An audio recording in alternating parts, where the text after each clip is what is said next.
I shall share how to make simple yet fashionable top or blouse using small piece of fabric or blouse piece.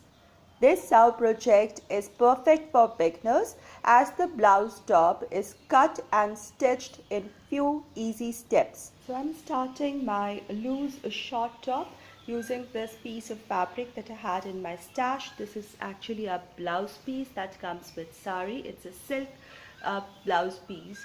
It's in a rich maroon color, rich dark red color, and it has this beautiful border in golden, muted gold border on two ends. So basically this is how the fabric is flowing, and the total length of fabric that I have is 80 centimeters. That's the standard blouse piece. So 80 centimeter is the total length, and then I'm using the full width. If you're curious, if this is 80 centimeter, then this is 110 centimeters. That's the width of a running fabric, and we are taking 80 centimeter of the fabric. So 80 centimeter by 110 centimeters. So the first step, I'm going to fold it like this because there are two borders, and I'm going to place these two borders together while I make my pattern and cut it, so that these borders come in the bottom of my loose top. So I folded it like this. Next, I took a top which is good fitting, and I'm going to make the easiest top possible. So there are least difficulties, and even beginners can make it. For the armhole also, you don't have to worry much. So this is the easiest top, and it's a good fitting top. So this will help me make the pattern, and I'll explain you how you can make your own pattern. So I took my best fitting top and I have turned it the wrong side out. So the stitch can be seen here. So I've taken the wrong side out because then I can lay it perfectly flat and can draft my pattern. And as I told you, I just added pins so that the fabric is folded over itself neatly. So now I have 55 centimeters length and 80 centimeters of width.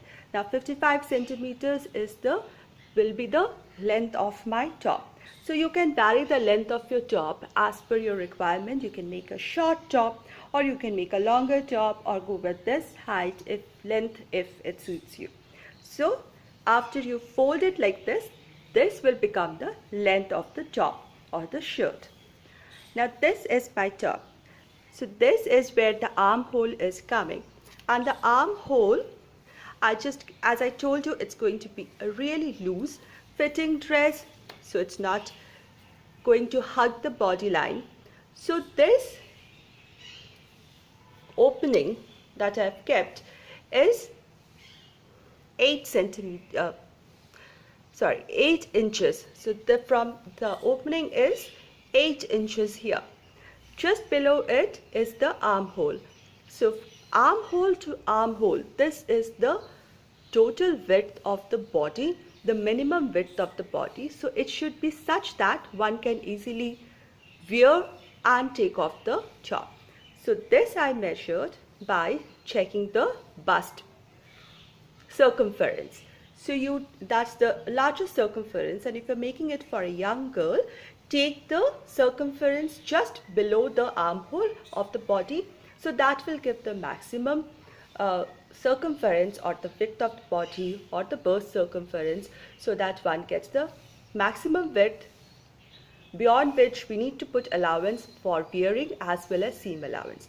So whatever is the total body width divided by 2, so one portion for the front and one portion for the back. So we divide it by 2 and then add 2 inches on each side. Say the bust size is 34, then we add 2 inches. Now 34 divided by 2 becomes 17 inches for the front and 17 inches for the back, and 17 plus 2 and 17 plus 2, that is 17 plus 4 inches, which is 21 inches. This is going to be 21 inches. Similarly for the bottom part, where you you check how much length you want and where it comes near your waist or hip area, and take the circumference there and again add 2 inches on each side. That will give you this measurement. So we have the length and we have the smallest portion of the body just below the armhole, and we have the maximum portion of the bottom part so that we can comfortably wear and take off the dress. Next, I'm going to fold this top again into 2 portions. So this has a border, I don't want to confuse you. So I'm just folding it like this. So I'm folded it again. So this will help me make the pattern. And I place it here like this. And so this is just 2 folds and this is 4 folds. So we need to fold it again, and this is the center part of the dress. So this is going to be the center part of the dress. So I'm going to fold it again neatly like this because I'm doing it with one hand. So this is how it will come, and I'll fit things together and again explain you how much allowances to leave on each side. Now this has become 4-fold. As I showed you, I've folded it. This is the joint portion, which is the continuous portion, which will become the center near the neck portion of the top, and this open ends will be towards the side and the armhole. This is the top portion, which is going to be the shoulder, and the border, 2 borders will come towards the base. Now I've also folded my top likewise and placed right over it. Now because this top is already stitched and I'm not opening it, still use it, therefore I'll have to keep a little seam allowance on the side. So just going along the same curve as I explained to you. So I start from the base, go slanting upwards towards the armhole. I slightly expand again, and with the curve I come out, and just near the armhole I'm leaving an inch to outside, and this will become the slight overhanging sleeves. So this will be not like a sleeveless top, but with the slight sleeves falling on the sides. For the shoulder I'm taking a ruler because I want a straight edge, and just keeping a stitching allowance of 1/2 inch. I'm marking the neckline here, and then keeping my ruler straight, because in a slant, you can see there's a slant, always the dresses have a slant from the neck portion, a slight slant about 1/2 centimeter or a centimeter depending on how wide your shoulder is, of the shoulder of the top is. You put a slight slant like this, and keeping that slant, maintaining that slant, I'm going to mark it outwards.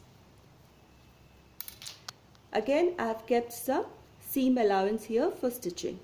Then for the neckline, so here I kept a little allowance for stitching, and I again take a curve,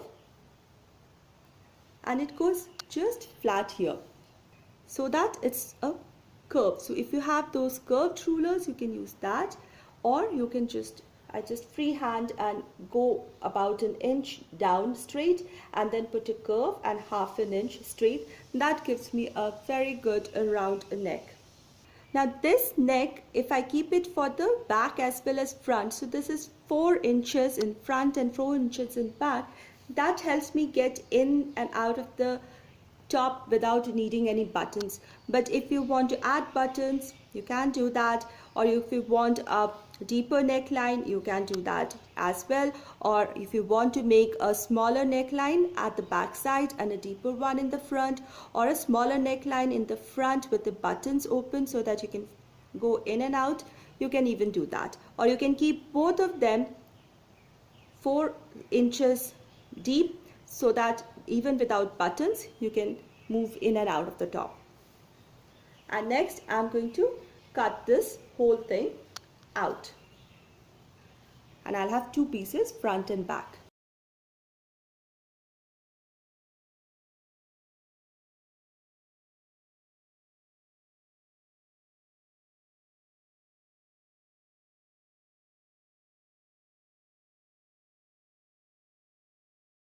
Now I have two pieces, one for the back and one for the front. Now for the front, I thought I will make it slightly half an inch deeper neck. So I separate out the front and the back so that I accidentally don't cut off the back side as well. Make sure that my fabric is properly aligned.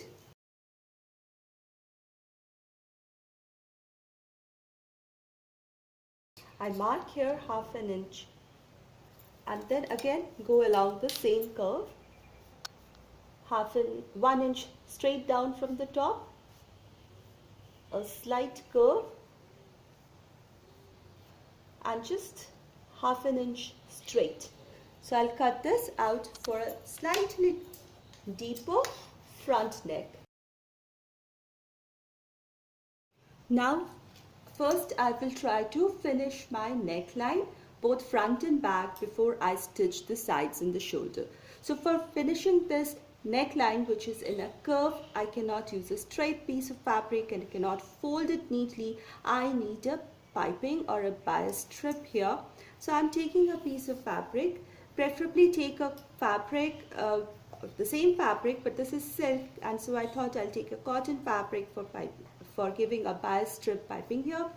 Now either you take same color fabric or a color fabric that will not be seen underneath or through this, so a similar one. Now for cutting bias strip, if you know what is a bias strip, it's a diagonal strip of 1 inch thickness and it is not along the weave. The weave is horizontal and vertical, so one has to cut an inch thick fabric, long strip of fabric in the diagonal to the weave of the fabric so that this fabric can stretch along the curved edges. So I'm taking 1 inch long strip like this. I'm just going freehand because just taking a general idea and doing it. You can lay it flat, iron it and mark it with chalk and ruler and then cut it.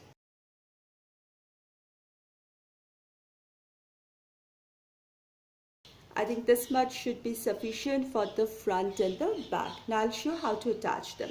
If you don't have a long strip and you get small pieces, you just have to join the two ends to get a continuous long strip.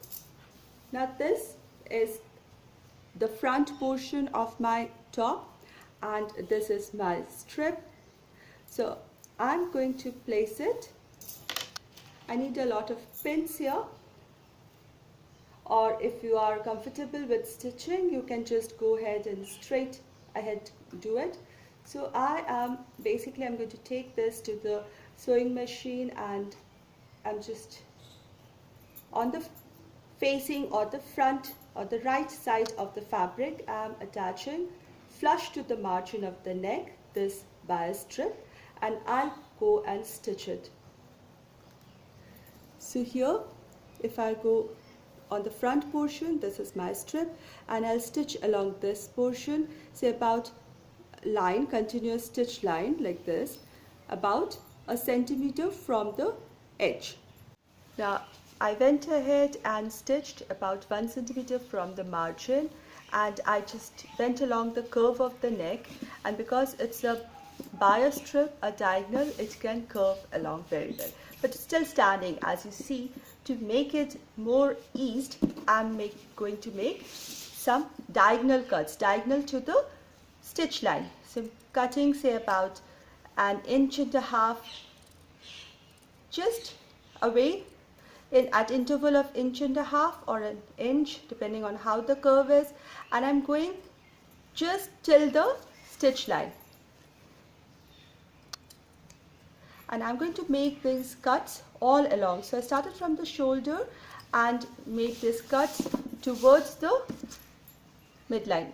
This is excess, trim it off, and again these diagonal cuts till the stitch line. Now you see this fabric is smoothly stretching now. It can sit neatly. So now I'm going to go onto my sewing machine once more.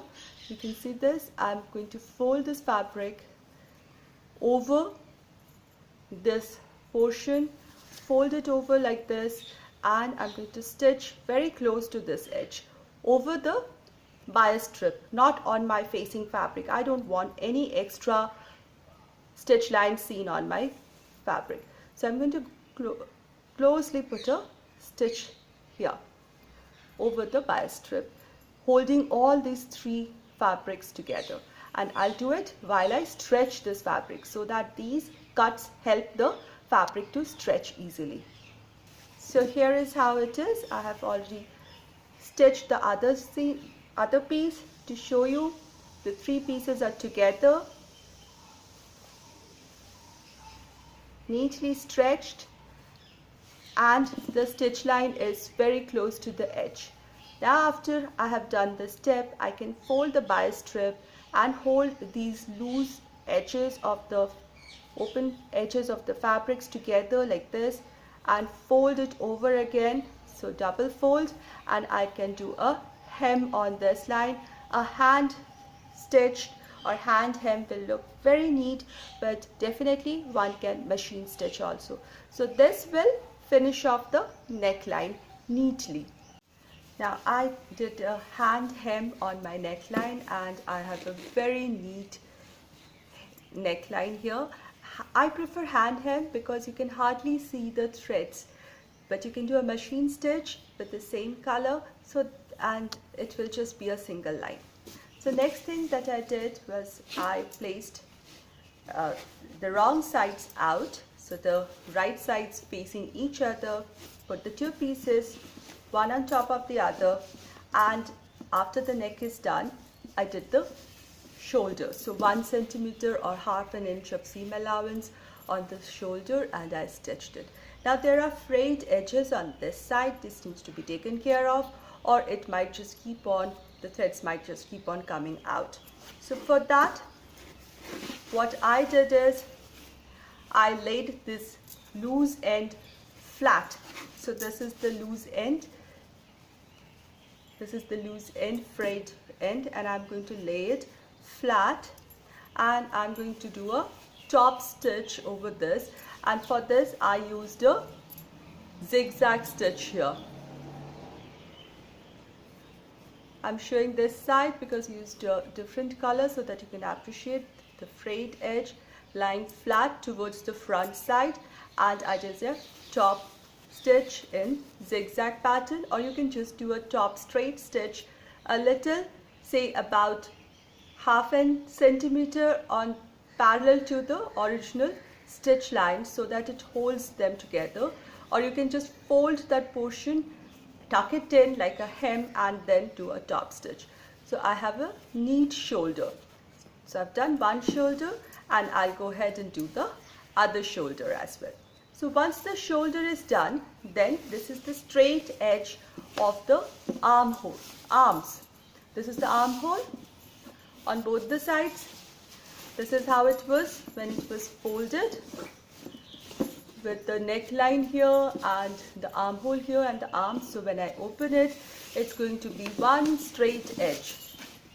So one can either hem everything inside, the edge inside, hem it here, or add another fabric, and just like we finished the neck, one can do the finished neck here. Because it's a straight edge, one does not need bias strip, one can just use a straight strip of fabric 1 inch wide to finish the arms, or one can just double fold it and hem it along this edge to finish the arms. I did this arm, and this one I just folded it and I finished the arms. So there are no frayed ends here, and I used zigzag stitch. You can use hem stitch or just straight stitch. It's just to ensure that there are no frayed edges, frayed ends or threads coming out which will be pulled out. So we first did the neck, then the shoulder, and then the arms. Now we are going to do the sides. So I'm going to lay everything together Now I'm sharing another technique of securing the frayed edges. So this time for the sides, what I did is I have placed the right sides facing out. So the correct sides or the facing sides are facing out and the wrong ends are facing in. So after I place my front over the back piece and it's aligned properly, I'm just going to, remember I had 1 extra inch here. So I'm just going to go ahead and mark a line which is about 1/3 of an inch along this edge. So I'm making a line so that I can explain the process to you. So this is going to be a thin stitch line and I'm going to go ahead and go do a straight stitch over this edge. So here I stitched the edge, the side portion, about 1/3 of an inch in straight stitch along the same curve. I just went along the same curve starting from the bottom and I came near the armpit. Now there are the frayed edges and remember this is the right side facing out. So if you're wondering why did I keep this, because we're going to bury this edge. So first I'm going to trim off all these frayed threads, these loose threads that are coming out. I'm just going to remove all this, cut these portions out.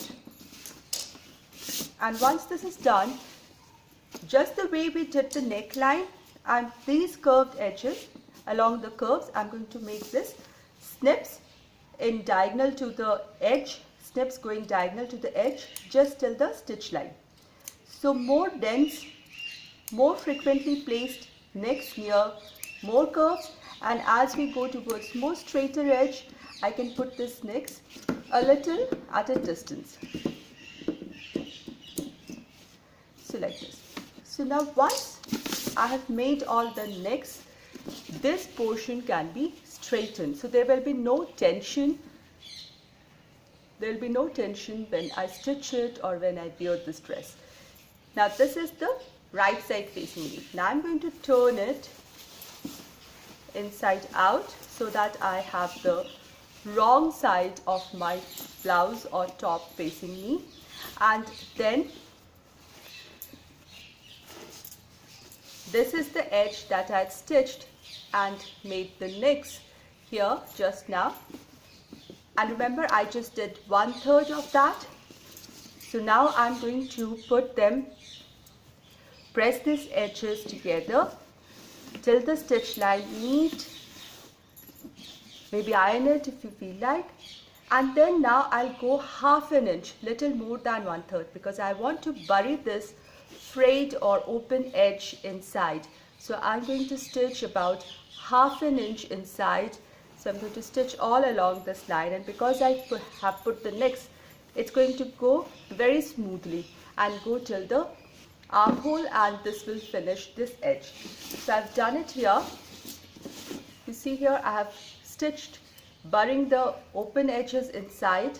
This was open edge inside, and I've stitched about 1/2 an inch here. So now when I turn the blouse around with the right side facing up, there are no stitches seen here. It's a neat, clean edge with no threads, neither on the wrong side inside nor on the outside, and it's smooth, and this thing will be there. There will be no threads pulling out of this fabric or this dress for as long as this dress lasts. Now this is going to be my last step, but if you are not using a blouse piece or a fabric which has a border in the bottom, which is actually a very thick fabric, so you need to hem the edge. Even if a border is there, you might need to hem the edge. So for that, I'm going to fold it twice in and just hem it together. I'm not going to hem it because it's a thick border and the border will show and look nice. But if you have an open edge or a thinner fabric here, you must finish it just the way the arms were done. And that will complete the dress or the blouse or the top. With the leftover fabric, I also made a bow scrunchie. I shared this tutorial in my previous shorts video. I shall share the link in my description box. Thank you everyone for your support, and I shall see you soon with a DIY video. Take care.